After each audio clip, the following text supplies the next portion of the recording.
Perkenalkan, kami dari kelompok 2 yang beranggotakan Mayumi Azizatul Sabrina dengan NPM 191-201-1150, Elsa Ismarini Aziza dengan NPM 194-201-1003, Nanda Triswa Hardianto dengan NPM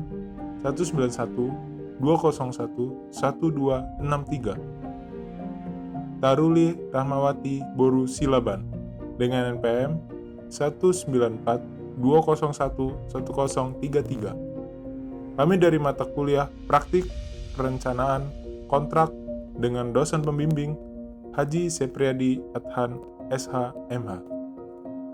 Halo semuanya, jadi di sini kita akan membahas jenis-jenis kontrak, fungsi kontrak, biaya dalam pembuatan kontrak, dan momentum terjadinya kontrak. Materi pertama yang akan saya bahas adalah jenis-jenis kontrak. Yang pertama adalah kontrak menurut sumber hukumnya. Kontrak menurut sumber hukumnya merupakan penggolongan kontrak yang didasarkan pada tempat kontrak itu ditemukan. Yang kedua adalah kontrak menurut namanya. Di dalam pasal 1319 KUH Perdata dan artikel 1355 NBW hanya disebutkan dua macam kontrak menurut namanya, yaitu kontrak nominat atau bernama adalah kontrak yang dikenal dalam KUH Perdata. Yang termasuk dalam kontrak nominat adalah jual beli, tukar menukar, pinjam meminjam, pemberian kuasa, sewa menyewa, dan sebagainya. Yang ketiga adalah kontrak menurut bentuknya.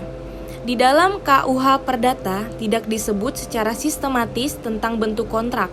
Namun, apabila kita menelaah berbagai ketentuan yang tercantum dalam KUH Perdata, maka kontrak menurut bentuknya dapat dibagi menjadi dua macam, yaitu kontrak lisan adalah kontrak atau perjanjian yang dibuat oleh para pihak cukup dengan lisan atau kesepakatan para pihak. Pasal 1320 KUH Perdata. Kemudian, kontrak tertulis merupakan kontrak yang dibuat oleh para pihak dalam bentuk lisan. Hal ini bisa dilihat pada perjanjian hibah yang harus dilakukan dengan akta notaris. Pasal 1682 KUH Perdata. Yang keempat adalah kontrak timbal balik. Kontrak timbal balik merupakan perjanjian yang dilakukan para pihak yang menimbulkan hak dan kewajiban-kewajiban pokok seperti pada jual beli dan sewa menyewa.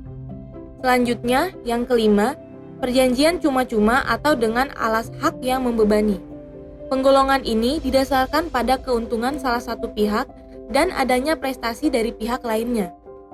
Perjanjian cuma-cuma merupakan perjanjian yang menurut hukum hanyalah menimbulkan keuntungan bagi salah satu pihak. Contohnya, hadiah dan pinjam pakai. Sedangkan perjanjian dengan alas hak yang membebani merupakan perjanjian di samping prestasi pihak yang satu, senantiasa ada prestasi atau kontrak dari pihak lain yang menurut hukum saling berkaitan. Contohnya, A menjanjikan kepada B suatu jumlah tertentu jika B menyerahkan sebuah benda tertentu pula kepada A.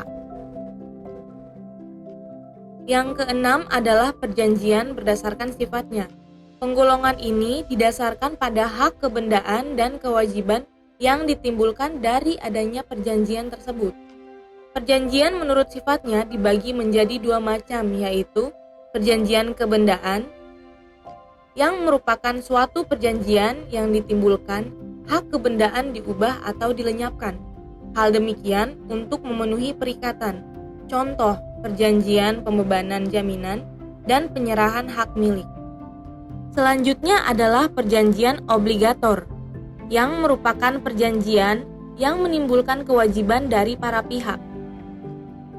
Selanjutnya, nomor 7 adalah perjanjian dari aspek larangannya. Penggolongan perjanjian berdasarkan larangannya merupakan penggolongan perjanjian dari aspek tidak diperkenankannya para pihak untuk membuat perjanjian yang bertentangan dengan undang-undang, kesusilaan, dan ketertiban umum. Fungsi kontrak. Berbicara mengenai fungsi kontrak, Salim HS menyebutkan fungsi kontrak dapat dibedakan menjadi dua macam, yaitu pertama fungsi yuridis adalah fungsi yang dapat memberikan kepastian hukum bagi para pihak. Yang kedua fungsi ekonomis. Fungsi ekonomis adalah fungsi yang menggerakkan hak milik sumber daya dari nilai penggunaan yang lebih rendah menjadi nilai yang lebih tinggi. Keadilan adalah apa yang hendak dituju dengan atau melalui hukum kontrak. Pengertian keadilan yang luas ini dapat dikembangkan dengan menempatkan keadilan sebagai tujuan hukum kontrak. Yang satu dengan yang lain hal akan sangat bergantung kepada sudut pandang dan cara memahami keadilan. Muhammad Saifuddin menjelaskan dalam bukunya bahwa kontrak mempunyai 3 fungsi, yaitu yang pertama adalah fungsi filosofis. Fungsi filosofis yaitu mewujudkan keadilan bagi para pihak yang membuat kontrak, bahkan bagi pihak ketiga yang mempunyai kepentingan hukum terhadap kontrak tersebut. Yang kedua fungsi yuridis. Fungsi yuridis yaitu mewujudkan kepastian hukum bagi para pihak yang membuat kontrak, bahkan bagi para pihak ketiga yang mempunyai kepentingan hukum terhadap kontrak tersebut. Yang ketiga adalah fungsi ekonomis. Fungsi ekonomis dapat dipahami bahwa kontrak dapat berfungsi sebagai instrumen hukum untuk mengakomodasi, memfasilitasi, dan memproteksi proses pembagian atau pertukaran hak dan kewajiban hukum yang berkaitan dengan pemilikan dan pemanfaatan benda-benda dan jasa-jasa yang bernilai ekonomis dalam rangka pengayaan atau proses menjadi kaya secara sah dan adil sebagai suatu keadaan yang lebih baik bagi para pihak yang membuat kontrak. Kontrak mewujudkan nilai keadilan dalam tatanan sosial dan ekonomi di masyarakat dengan cara memfasilitasi, mengakomodasi, dan mengatur hubungan hukum konstruktual para pihak yang ada di dalamnya terdapat hak dan kewajiban secara seimbang. Dengan arti lain, kontrak juga berfungsi sebagai instrumen hukum untuk mengeliminasi atau paling tidak mereduksi ketidakseimbangan dalam tatanan sosial dan ekonomi di masyarakat, khususnya dalam kontrak-kontrak yang dibuat oleh para pihak sebagai warga atau bagian dari masyarakat. Kontrak juga memberikan jawaban atas kebutuhan ekonomi yang konkret dalam masyarakat dan sekaligus ditujukan untuk menjamin terwujudnya kepastian hukum. Makna kepastian hukum mencakup sejumlah aspek, yaitu yang pertama, perlindungan terhadap subjek hukum kontrak, yaitu orang dan badan hukum, dari kesewenang-wenangan subjek hukum kontrak lainnya. Yang kedua, bahwa subjek hukum kontrak harus dapat menilai akibat hukum dari perbuatannya, baik akibat dari tindakan maupun kesalahan atau kelalaiannya.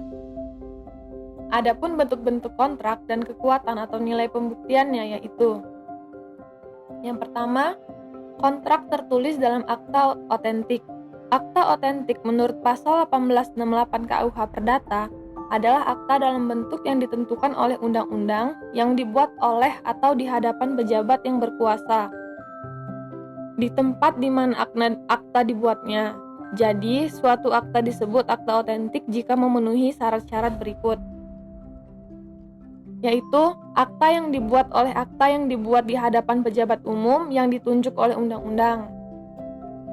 Yang kedua, bentuk akta ditentukan oleh undang-undang dan cara membuat akta harus menurut persyaratan material dan persyaratan formil yang ditetapkan oleh undang-undang. Yang ketiga, di tempat umum di mana pejabat berwenang membuat akta itu. Kontrak kedua adalah kontrak tertulis dalam akta di bawah tangan. Menurut pasal 1878 KUH Perdata, akta di bawah tangan adalah surat atau tulisan yang dibuat oleh para pihak tidak melalui perantara pejabat yang berwenang untuk dijadikan alat bukti. Jadi, akta di bawah tangan semata-mata dibuat antara para pihak yang berkepentingan. Dengan demikian, semua kontrak yang dibuat antara pihak sendiri secara tertulis dalam akta di bawah tangan. Bentuknya bebas. Terserah bagi para pihak yang membuatnya juga diperbolehkan di mana saja.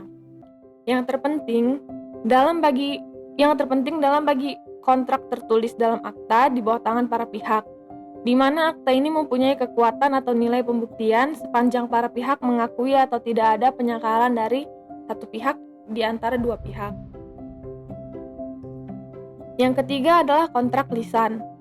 Kontrak lisan yaitu suatu kontrak yang dibuat oleh para pihak secara lisan atau oral kontrak, tidak secara tertulis dalam akta bahwa tangan maupun akta otentik. Dalam kontrak lisan terkandung suatu janji yang mengungkapkan kehendak yang dinyatakan dan dianggap elemen konstitutif dari kekuatan mengikat kontrak. Namun demikian, adanya suatu janji bertimbal balik tidak serta-merta membuat kontrak.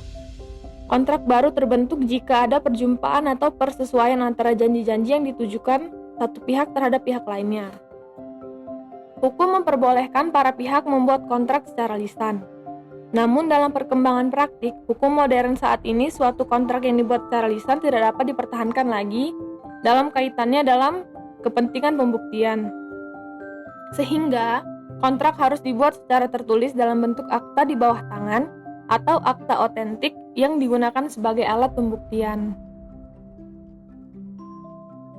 Biaya dalam pembuatan kontrak. Dalam kehidupan sehari-hari, kita sebagai seorang manusia sosial pasti saling membutuhkan satu sama lainnya, sehingga dibutuhkan teamwork, terutama dalam urusan peningkatan sektor ekonomi masing-masing individu.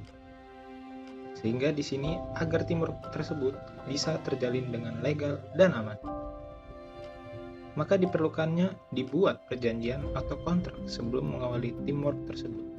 Adapun pada dasarnya setiap pembuatan perjanjian atau kontrak pastinya memerlukan biaya dalam pengurusannya.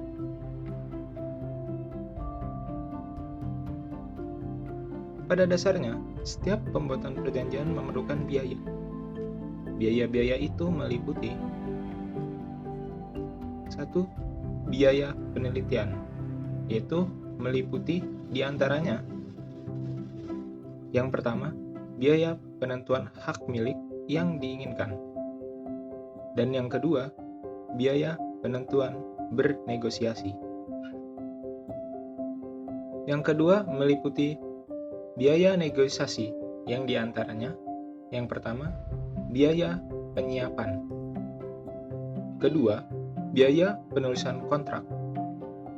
Dan yang ketiga, biaya tawar-menawar dalam uraian yang rinci. Ketiga, meliputi biaya monitoring, yaitu diantaranya biaya penyelidikan tentang objek. Yang keempat, biaya pelaksanaan, meliputi biaya persidangan dan arbitrase. Di dalam arbitrase, biaya ditentukan oleh arbiter. Biaya itu meliputi yang pertama, honorarium. Yang kedua, biaya saksi dan atau saksi ahli yang diperlukan dalam pemeriksaan sengketa. Dan yang ketiga, ada biaya administrasi. Semua itu dituangkan dalam pasal 76 Undang-Undang Nomor 30 Tahun 1999. Jasa pengacara tidak terlalu diperlukan dalam proses arbitrase, karena proses arbitrase dibuat sesederhana mungkin. Yang kelima, meliputi biaya kekeliruan hukum. Di antaranya yang merupakan biaya sosial. Biaya ini akan muncul hakim membuat kesalahan dalam memutuskan suatu kasus. Hal ini akan membuat kesalahan pada kasus-kasus berikutnya. Banyak penyedia jasa pembuatan draft perjanjian atau kontrak. Besaran biaya layanan jasa tergantung dari bentuk kerjasama yang akan diperjanjikan. Biaya layanan jasa biasanya berkisar antara 2 juta rupiah sampai dengan 2.500.000 rupiah. Momentum terjadinya kontrak dalam pasal 1320 KUH Perdata disebutkan dengan adanya konsensus para pihak di berbagai literatur. Disebutkan 4 teori yang membahas momentum terjadinya kontrak, yaitu yang pertama, teori pernyataan. Menurut teori pernyataan, kesepakatan atau theostemming terjadi pada saat pihak yang menerima menawarkan pernyataan bahwa ia menerima penawaran itu. Jadi, yang dilihat dari pihak yang menerima yaitu pada saat baru menjatuhkan ballpoint untuk menyatakan menerima. Kesepakatan pun sudah terjadi. Kelemahan dari teori ini sangat teoritis karena dianggap terjadinya kesepakatan secara otomatis. Yang kedua, teori pengiriman. Menurut teori pengiriman, kesepakatan terjadi apabila pihak yang menerima penawaran mengirimkan telegram. Kritik terhadap teori ini, bagaimana hal itu bisa diketahui? Bisa saja, walau sudah dikirim tetapi tidak diketahui oleh pihak yang menawarkan. Teori ini juga sangat teoritis, dianggap terjadinya kesepakatan secara otomatis. Lalu yang ketiga yaitu teori pengetahuan. Teori pengetahuan pendapat bahwa kesepakatan terjadi apabila pihak yang menawarkan mengetahui adanya penerimaan, tetapi penerimaan itu belum diterimanya, tidak diketahui secara langsung. Kritik terhadap teori ini, bagaimana ia mengetahuinya isi penerimaan itu apabila ia belum menerimanya. Dan yang terakhir yaitu teori penerimaan. Menurut teori penerimaan, bahwa theostemming terjadi pada saat pihak yang menawarkan menerima langsung jawaban dari pihak lawan.